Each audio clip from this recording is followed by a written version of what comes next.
Second day of the week, another hot and humid one in parts of the country. All of those details coming up. This is Weather AM here on Canada's Weather Network.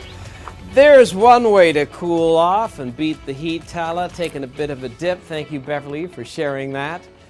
You know, I haven't taken my new pup into an open water. She's always just going into her pool lately, but she seems to love it. But the heat has certainly been a concern in many parts of the country, especially in western areas of Canada. We broke over 36 records on Monday across BC and Alberta. Likely some record-breaking activity today. You can see the ridge of high pressure that continues to dominate not only in Western Canada, but western half of the continent.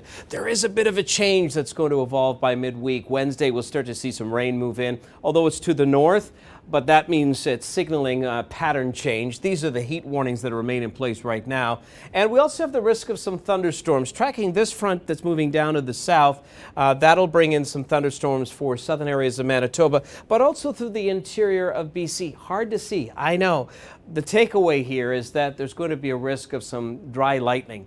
Dry thunderstorms bringing some lightning and as a result some more wildfires. So we continue to track that. We wish we could have some rain into the central southern areas, but at least it's coming to the north. We have a lot of forest fires in northeastern areas of BC right now. Risk of thunderstorms as mentioned. Central southern areas of Manitoba primarily, but also punching through into northwestern Ontario. This is the forecast across the board. 33 in Edmonton, 30 in Calgary, 38 in Kelowna. That's all a part of the 30-degree plus clubs, certainly with extreme values. Then, of course, you factor in the humidex. But I wanted to point out that the hottest day likely for Calgary, the Stampede, of course, is on, will likely be tomorrow. 34 is the forecast high, and then finally some cooler air starting to move in and the risk of thunderstorms. Heat warnings in the east.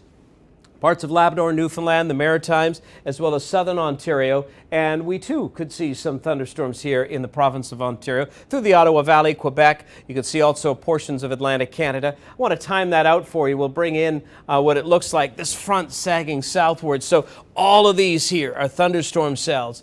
And it looks like around 2 o'clock, thereabouts, say 2 to 6 across the greater Toronto area, risk of severe limit storms. And then eventually all of this starts to move out of the area, and then we start to see this energy come in.